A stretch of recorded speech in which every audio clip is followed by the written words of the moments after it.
Same free baby a wode ewura no FIFA Club World Cup no ahyase and ya witness games ni bibia yehu Ali any Inter Miami abo ya witness sa game no Bayern ehye 10-0 ya witness sa game ni ahwe Palmeiras any FC Porto by wo hwe FIFA Club World Cup no ke na hyase na match a nipa dodo na hwe pa no eye die no record so between PSG then Atletico Madrid.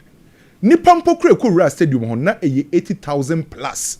And some pokura no mo bet na TV echi ahwe. So far any match a nipa etimi ahwe ne kese pa. Ken recently se uko Europa. O ka two clubs aye se omunim defend power football mo Europa. One bo Atletico Madrid ubo Inter Milan. Recently e wo Europe. Ye see Inter Milan fo kura good defensive network enti ne share dene. Yetimika Atletico Madrid under Diego Pablo Simeone. Omo kura good defensive network. Omo share dene. Enti sa two clubs we no yatagi omo se omo ye defensive oriented clubs. Enti woni omo koshia den so obehye goals bebre ti omo. Ye hu PSG a oti Inter Milan in the UEFA Champions League final. Ema ne 5 goals. Anso hwa wasaba be share Diego Pablo Simeone in Atletico Madrid ye see defensive lo me very good. Wasa ne 4. So sa two clubs are target almost say defensively almost strong no. Yenya PSG a combine one more 9-0. E wo say ka bibi cho o PSG boboko na Luis Enrique asese no. Sa wotina TV na ti. Na wo hwe PSG ene Luis Enrique no mu si akan a. Ken ade e ba mitrim ni ade a me hu ni ye say. PSG ball no mo no. The flow state of PSG game no. Every game phase bia no un se PSG team no e wo optimal balance.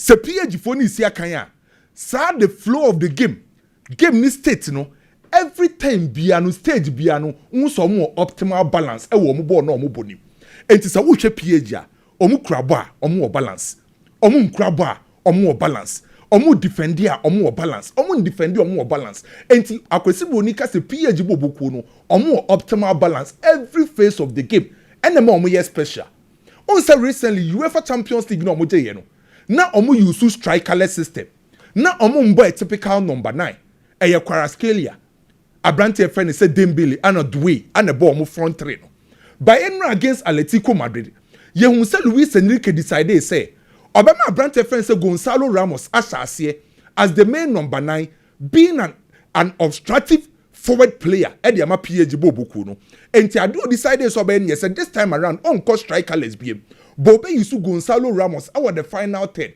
Now I hear obstruction work no. Enti ono anebe pini Lenormand Atletico Madrid for center back no. So no Gonzalo Ramos e pini na e create space e the man wide forward no. No make me exploit sa spaces no. Ye hu Vitinha, ye hu Fabian Ruiz and ye hu Abrante friend say Joao Neves. Sa three midfielders we no e make sure say omo ye omo normal rotation. We jina ha na we position no ye. Amo make me control game no. Hakimi Ashraf any Vitinha. Sa two players no at the strategy Atletico Madrid for press. Anytime bia PSG bejibo obiano, Hakimi Ashraf and Abrante friend say Vitinha. Ebe the strategy na creating lanes ni dia team friend say PSG. Say on betimi attack. Enti say otwe PSG game na hu flexibility in my approach a eya na efedodo. E ka hu bi anema PSG. Eko share Atletico Madrid a defensive oriented team. Now we nya 17 attempt to score. Emu 8 ay on target when you 4 goals because system no afa players no moti asiye and to substitution players omu fresh labor ni nyina no mayulu mu ebeba oba be she goals league can in oba be she goal e kire team a de osa asiye ene de ote bench ni nyina no omu system na asiye twa say after so omu je UEFA Champions League no ombetuma je sa tournament we and by kin to be honest Luis Enrique team we die meme hu ne say omu optimal balance ene Chelsea ye sure omo Chelsea so first game omo akono against Los Angeles FC na eye game ba ko a ye betwe because nkofo e wo interest ken Los Angeles FC for no enye bo boku abeka say omo osuru bebre a omo style of play ni ehu a obetimi de ehunu na Chelsea for no by individual players bi wo ho a ye betwe omo e wo mo game ni ba ko eye senior man Olivier Giroud say so si akan e de ma Los Angeles for no.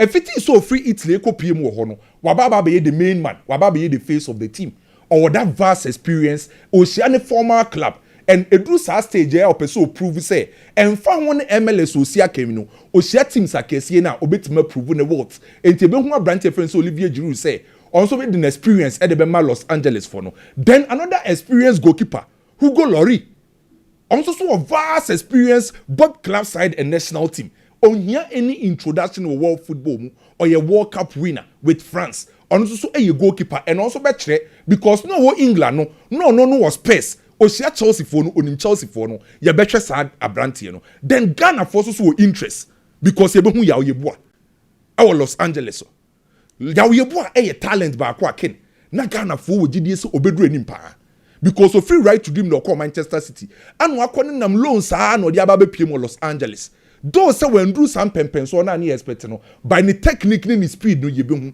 on the part of Chelsea new guys in na Chelsea for no be try so ba be hwe new players no one brand friend say Dilap almost striker no because Chelsea issues in terms of goal scoring Nicolas Jackson wo ho say Dilap no be compete with Nicolas Jackson so report eba ne say enim pokro na be chance wo Chelsea anim ho say obenya opportunity a chance na your first competitive game for Chelsea there now they ba on board so in the first game no ebetima ma Chelsea for na nyagidie bi woni mu let's not forget the jersey number ni pokro awakọ akọfa no pressure jersey number Chelsea for gidie bi say sa jersey number 9 no enkoye mfama players so mababa be hye nansi enti 9 na wakofa de aba be hye no esa de another pressure so amanfo be twa brand friend say Dilap say there no dey ba on board pressure na wo Ipswich na nya bi na wo Chelsea a result oriented club ye ba akọhwe brand no and so what Los Angeles for omo 4 and 5 Eddie ana Malon ni Eddie enye center backs a metimaka say on be ma brand friend say Dilap tough time enti Dilap ye be hwe no then Dario Esugo, the defensive midfielder, you be witness nene because you so obeshe game na se. Adia ba kwa meni wa brante ne ho ne say. Chelsea history say about defensive midfielder omo time disappointed. From McLeary, Michaelesian down to Matic, N'Golo Conte, then Caicedo. And so what follow Chelsea defensive midfielders omo sign omo omo ba omo timi bo. And today na Branty we so they on board. So Chelsea first game, you better witness the Chelsea, most especially new guys, at the beba. Mami Raymond fa transfers ne kakram fa updates ne kakrambra. Any details, FIFA Club World Cup ne koso US, On say Real Madrid, Anna, Hilal, Saudi, and the world group. Madrid first game mpokrom ne omne babo. Now reports are a free USA manager say Hilal for now decided say after that game, Ombesia Rodrygo.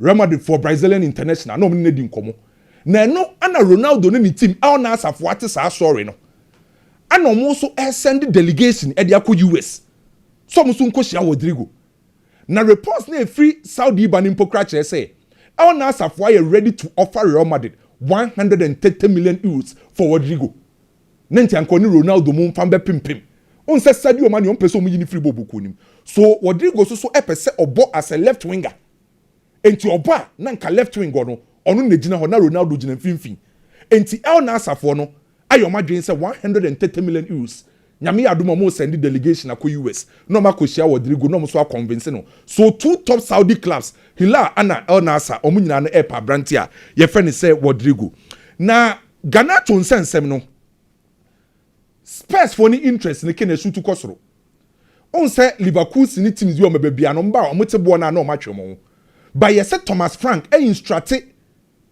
Spurs for paying for say omo person omo compete for next season na nim guase eto omo just end the season e bi nto omo biema obehia players omo dem bobeso ani na one player you feeling the pan ya branch friend say Ganacho and Spurs for no prepare official bid enen kosi nyame adoma Friday na watch ne beba wie no Spurs for the omo official bid eba akoma Manchester United and eba sa na most likely say Spurs for bet major Richarlison kwan. Enti omo prepare official bid for Brantford friend say Ganacho. Fenerbache for ye Jose Mourinho team. And say omo per midfielders no. Na no na mbeka cho say Bissouma I agree personal terms with Fenerbache for. No mo so omo wie ye. Report a free techie eba ne kire say Fenerbache for na sa contact Thomas Partey bi. Ama Partey representatives aka cho omo say boy ne die opeso otina Arsenal opeso settle wo London oyo okay wo London on peso be move by based on story ne reports na free take air ba ne kire say Fenerbache for catch Thomas Partey representatives for say omo de omo ma Partey pressure but in case say Arsenal for entimi arrange agreement with Partey na omo Fenerbache for no standby a omo twen say Arsenal do na nkoye with team a friend say Arsenal any Partey de na ankoye omo Fenerbache for no e was standby omo twen say omo betimi nsaka Thomas Partey na story na we break here about Robertis ene Anthony in Manchester de no ken de tiene ye say 50% now kan ne no kre Robertis for ne say on person mutua 20 million euros omutua 20 million euros ma Manchester United da no ma sign a permanent base omo sign a se omo Robertis ne ton Anthony akotim fofra Manchester wo 50% enti fa ne say Anthony ba Robertis no wabeba no homoden Real Madrid force omo pen Barcelona force omo pen ombetua 80 million euros Manchester be say nya additional 50 and no latest development o the story ni too wa mean saka sese ni say Manchester for say sa 20 million euros say guarantee fee no eswa sankombe tima ye ni 50 mpo kra nkomo pe enti ankombe tua 50 million euros a no mo sa de ahyem say omo ton no mo sa wo 50% ewum enti Manchester for say pay 50 million euros unlike 20 million no mo say 20 million de e bia form de free ho eba no na ken Arsenal for aka Sporting Lisbon for say omo menen kosi Friday omo positive news your card is due no off and then kosi Friday Arsenal for say omo ye de wo so omo ye bia na Sporting Lisbon for ni prove stubborn and then kosi Friday say omo any positive news omo Arsenal for no omo be wie yaka no mamembo so emfa ma won tentem Rafael Leao de no one Ronald Araujo de no esre kakra onim say Ronald Araujo ne release clause nyame yaduma 1st July enkosi 15th of July eba 65 million euros next month e be sim no release clause eba 65 million euros just from 1st to 15th ana sa release clause ne be drop intermediaries for bi ana ko hia AC Milan for ana AC Milan masalegi catch on some open established center back ana Ronald Araujo din ekopie mu ana mo propose say Barcelona so per Rafael Leao our release clause of 175 million euros AC Milan for atiaba 100 million euros obiambai ana mo propose say any say open Ronald Araujo dia Araujo next month in release clause drop ya by 65 million euros entire na yen kokum Barcelona for ne yen swap deal enti swap deal no Ronald Araujo dia ne drop over 65 million euros Barca besa de 35 asa aka ho abeje Rafael Leao enti 65 ne drop na Barca de 35 ne ka ho a ekoye 100 no mo dia baba abeje abrante e friend say Rafael Leao enti de wo ho no na me de manusi kura no De Laurentiis akacha Antonio Conte say yi baako Garnacho anase Grealish sa two players na sky da ho a Napoli person de kofa baako no 45 million pounds enti ma kacha Antonio Conte say sa 45 million pounds no onka player ope say ye Grealish anase ye Garnacho we don't see yem finish so kwame ayedela Ederson ka be fa wan wo ye coach na Yama Garnacho na Grealish an ka be yon oh nese Garnacho oh nefa Garnacho why not what time Grealish na anya Grealish na eba mu team ya antena mo champions ye je no ka team ne hu bi that day anya ona na ejina ma obobo maybe omo bua city sa afi no okay or play major role but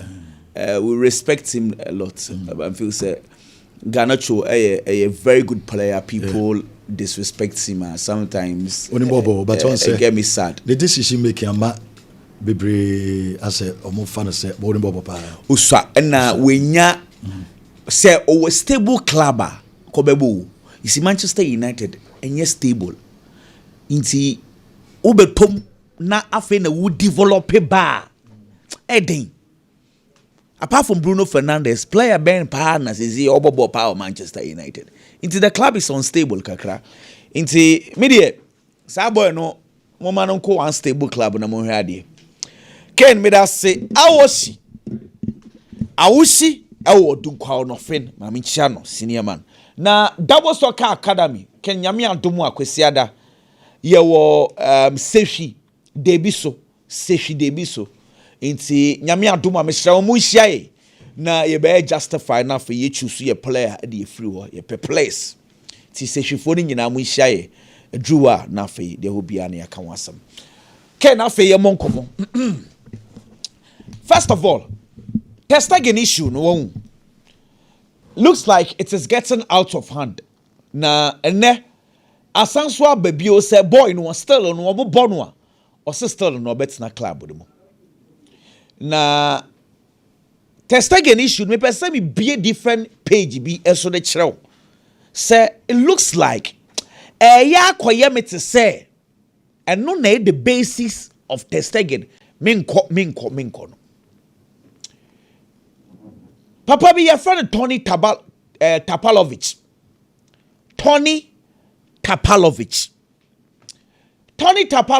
and na ye buy munchin for omo goalkeeper trainer ono na training man no ya sa can't be pacho checking afa papa na fama me na me wodi nkomo ono na training man no ya sa man no ya even sa Tapalovic time man no ya oye na wedding on na ye ni best man na just on man no ya very very close na time na man no ya eda go ma Germany national team no na ye mfi Ter Stegen no amafo ala je say Tapalovic omwana omunkofo na we the German national team na ma papa ni na go ni bi ma Ter Stegen na go ni bi.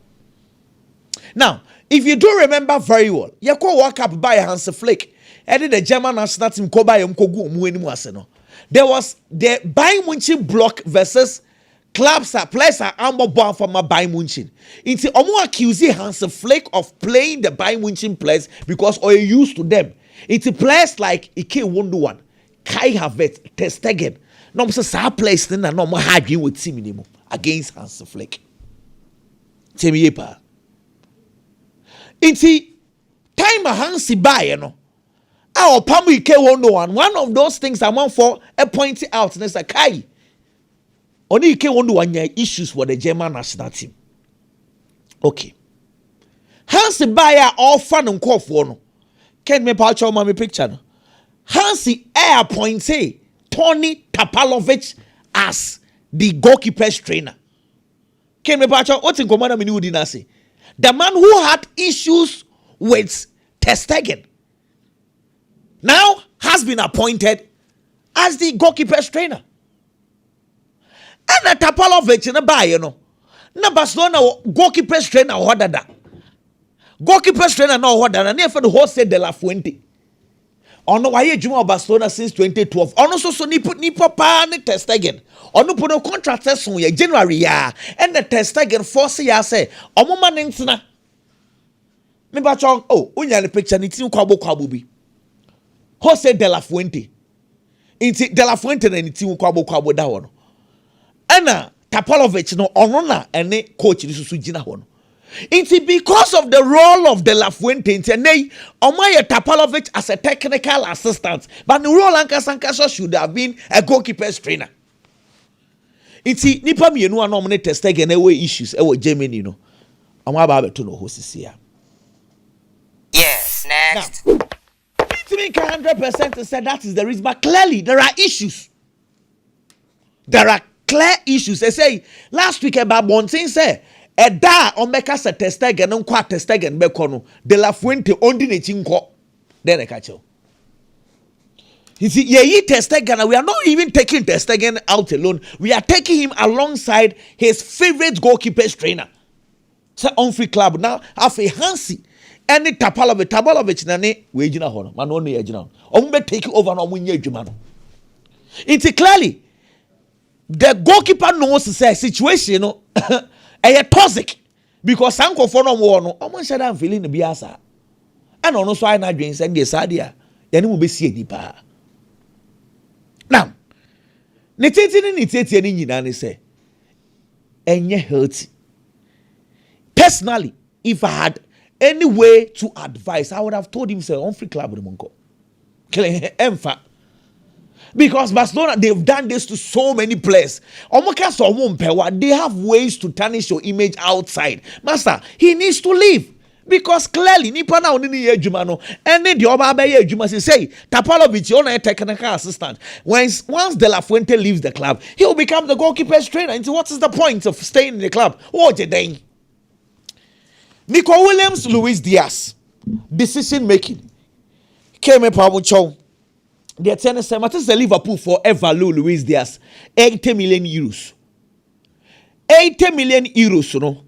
See me. Nico Williams, ni deal 60 million euros. But you taxes in Kahon. What the taxes in Kahon, you are taking figures to around 65 million euros. Let's just say Nico is 65.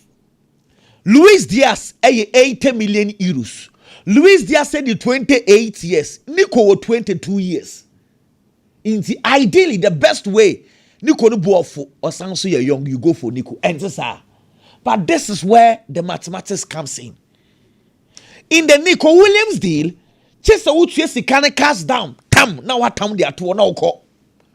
In the Luis Diaz deal, Barcelona can negotiate first of all. Say, but Liverpool for 1 second or so. 2, or meet him spread this kind of amortization. Churches sikana kakra. Into do base figure na dawa. Obeka se Nico di no buafo. But the reality is that what time 65 million euros cash down and easy.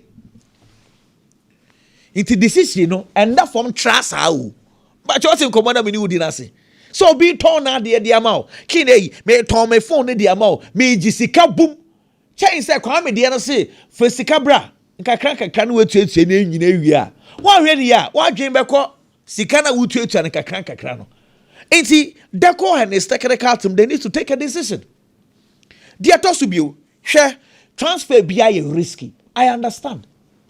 Transfers they are risky. A bit me abase you go for the top player. Yes, about bit me fail. Name in transfers. What we do is that wo for player, wo for the less riskier. Because wo for the probability say a befano was wrong. You just give it a try. Me can you say if you decide to commit over 60 million euros our transfer for a player, I was a player no who the mujidi. Watch this. Me can you see Manchester United, Arsenal, or more strikers no more pen wasa. Shadie Kolomwani.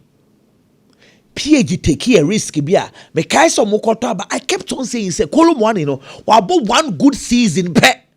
PG committed 90 million euros. Onye flop. Ramos Højlund of his Storm Grass eba Atlanta no kra wan money papa o. Obebo half season big gidi because the starting season, you know, he was not performing. Half season obebo gidi o share 10 goals pe. Manchester United took a risk. I know it was a risk way the dangerous. Obaye sa amfa. Now, se wo commit over 60 million euros akofa player one season pe. And wa boni gidi are careful. Who go eketeke? Season where and wejina na so. He has not been consistent over 2 years. Frankfurt for no some 100 million euros. A risk you don't have to take it. Okay. Now, 4 players are on the table today. Arsenal Man U, eso buchusu bako. Benjamin Sesko, 80 plus 10 million euros. Okay, Kabuma 90 million euros. Jokeres, 80 million euros. Victor Osimhen, 75 million euros. Hugo Eketeke, 100 million euros. Eketeke boarding chain, Osimhen. Sir Frankfurt for no omuna a price. Say club no, I mean I me Tom and I mean I me share. Eketeke boarding chain Osimhen. Sana omo unse omo afa no. Okay. Me pa mo cho club world cup na e bon chem wa me be sinking. Dey tell say normally na the 6 teams na 6 confederations na for bia baako. Ni ama host nation baako say onfa nka wonkobo. Me can the say since 2015 it has always been the European clubs. Why? Because it is quite obvious to say European clubs are no standard no e was soro actually in all the continents. Okay. So the idea of FIFA is say say yes this time around that yema UEFA for ni bebre 12 teams. Okay. Still it looks like born a year no. She say Bayern Munich no wachi Oakland for 10. It looks like still born a year born slots na year dia mama your friend saying confederations ni bi no. Mfa so bie ni so. Well, I'm not going to say because I'm not attended in a hydrant. Na tio, sa Auckland City for no, omo ni Fiji for nebo, Solomon Island, Tahiti. Omo Champions League to ebi ho. Na wo hwe teams omo bo na. Obe show mu nyina. Omo ni Fiji ne Tahiti. Fiji, Tahiti. Just it's yes, I understand FIFA want to give those continents opportunity, but it looks like 12 na UEFA na and still on one and so because they are way ahead. Akachiri krano. Barcelona mo ngina tiachiri. Liverpool tiachiri, Arsenal tiachiri. Hadrin. Omo ngina tiachiri. We dey say United ya sanka so yan ko bi kranka we dey. Omo dey onka. Omo ne Hilal ya de kroya na. Omo dey onka onkra. Na no ale na yi. Na yese Inter Miami anopa na me di onkomo. Omudisi Kena PhD first, I'm in the Vishia. Can my man here from Manchester United? Footballer bia say a both season. Big. Ken. As a man who United. Can I? The United is a grand news. Can someone now be a story in a maybe come once? Oh, sir. But they never come. Aye, they come on in a maybe come once. Okay. What a United as a man. Can oh, your footballer season bia. I was almost say exams na ocho. Exams na ocho because on Monday bona about during the season no. And when you season na technical team management. And you will be take a decision about playing body. E with team ni mu bia no. Ebe gina so. No mo dey take a decision. Say obetna anase ebe ma wako. Enkomo na me di me kan dey ababa be see story a wo ye so. Say Manchester United technical team no. I decided so to take a decision. No more keep one player between Rasmus Højlund and Joshua Zirkzee. These are two players for Manchester United. Manchester United and Nimo in the just ended season. Goals na ma. No cre. But other strikers we me no. And as a forward line players we me no.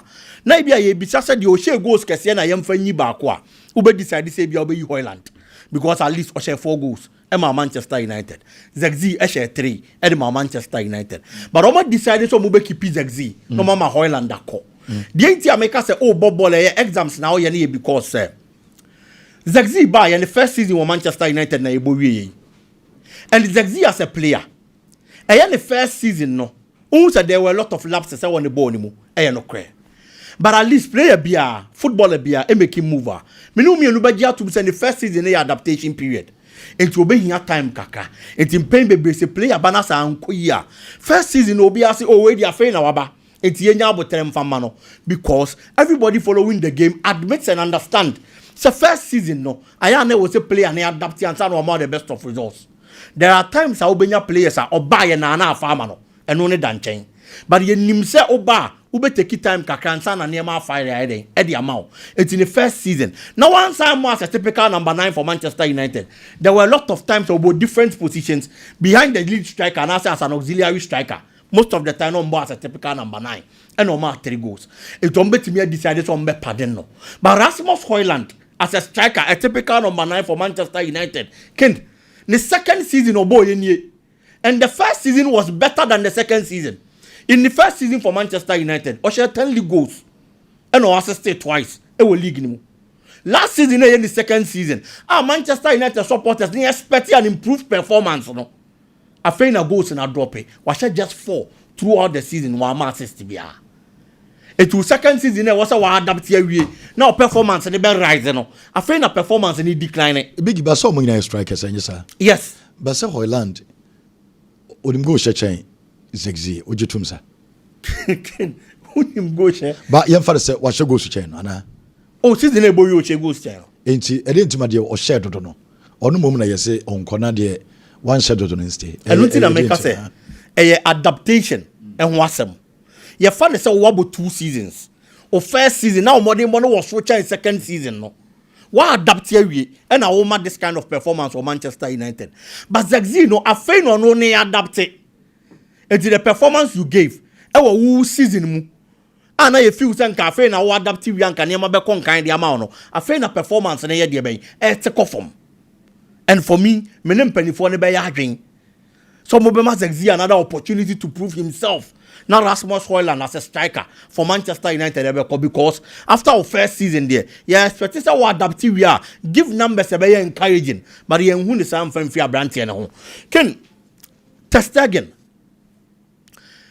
Me nim the entire goalkeeper and as a player for a club. Ebe decide say no matter the ongoings in the club, me as a player there. Quite be a befa so metana team in bia na metana. Me bisa because clearly I have evidence that Barcelona and Casa team no, especially when taking decisions. I will playing body nim edie omu hia brand here e wo bobo nim. And in pain baby when players have something to prove. That is when Obe decided to change the Obetana team no born home dey their team no. But a player like Stegen after the years of service of Barcelona bobo nim no. Can a brand here ni share kwampo no just Spanish La Liga 6 times. Copa del Rey wa 6 times. Club World Cup here na year boy Barcelona and Kobe. Waje Club World Cup with Barcelona. Waje Champions League. Luis Enrique team no already Champions League in 2015 no. Now Abrante and Cajon. So he's won the Champions League with Barcelona Bobo no. Etimi ni madia. And was a player decided to change Obayama club. And Tiabemana decided to Obetana. No was ya kind of team no. Whatever he's supposed to do for the club, he's done it. But problem I remember what he say. Rumors in some number Bontini in Manchester clearly. Barcelona and Penny for the technical team no and cash in fancy goalkeeper no. It's the goalkeeper leaving the club is not the problem. But assembly Abranti and Betty, some penny form permit, and seven number bonting. Assembly Abranti and Betty, so coaches Linia Mamenda, and seven number bonting, and no any Abranti any worry. What's one says here after Cecily, Yakofa Juan Garcia the number. Juan Garcia is a very good goalkeeper. Per reports are ever. It's just Juan Garcia Baba Barcelona number 1 in the coming season. Not just in number 2. Not just a goalkeeper, I find Stegen, who is the captain of Barcelona. Your third choice. Ken stage no money na eduru no. Now coach catch it's a tournament no Baba do finals. Goalkeeper no ne da po ni mamu ko do finals no. Yini film no person Baba da de. Not just a nyadi otena bencha obeyedi obekasa. Clearly and now say my from stories are here. Sa Brandt and so on otena Barcelona. Omuko pre-season na. Ohu any goalkeeper or Barca team nim so ye better channel. It's pre-season in your chance here. No, your game timer. Obeba Baba Barcelona number 1. Ken he's the captain of the side. Watch out with team him. Obenya a lot of influence with team him. It is stage now Edruno. Amicably. Omoni Abranti and international for the official in Pennyford and Canchano. So why ye be? Yeah. First ya ye jaw kwine wako. Na ya to ye team ye so because the wire the amabo ko ni enough. Na se sika na wo mo den na wo mo. Omo the Abranti na de na man no free club nim no ye de ben okọ. Because some of these players so man tena na onya bi mo onya bi na ebe create problem ne tension in the dressing room. We shouldn't forget that he's the captain and one of the most experienced players of Barcelona bobo ko him. Eti rumors na na mabonten na Abranti ne bete. So mo mpenu obasa bobo ko ni mu a just okokote wo radio so na so ote wo abonten no officially omo approach no no mo nka nche say adwuma ne ntimi ne wonto aso biom etifa adwuma de ni si wo na nipa foforo nya de ben emra kenke to abi coach Luis Enrique akoka asem bi ye bisa ne say Real Madrid dey play apacho na de na wo ka de afa sa ansem no na coach ne say normal because the man na bo mo homoden teams ne be ba so mo baba be pe mo but say idea e be ya den so be fa player e dey free Paris me ni coach ne ya adwen 100% because wa baba be build the project and ipanya gidie wom when you build the project to a certain level and people get trust in the project ken obi a person associating him with the project yeah. Manchester City bobo ko ne Pep Guardiola be fire level of the team nako and the Manchester City decided to come market far onya. And I believe that is the kind of standard level Coach Luis Enrique de Paris Saint-Germain team no eko every state say man team nyane de. He has to work harder. Say they be improve upon the performance time bia. Na status na wa achieve no. What team maintain because the team Hansi Flick that's what din chain Luis Enrique. Nipa bebre hu Hansi Flick say wa ye adwuma chain Enrique. And our dream as sir. It is season no say na nkofosi hu aye Hansi. Na ye hu Luis Enrique sir. Because baby Hansi Flick before Barcelona the previous season and sana obana niema nye kwa no from pa compared to PSG omoko semi final and quarter final yes semi final of the Champions League okay if you compare these two teams the baby no mugina na say we for adwuma edin na edin ne coach bia na be je say adwuma no okay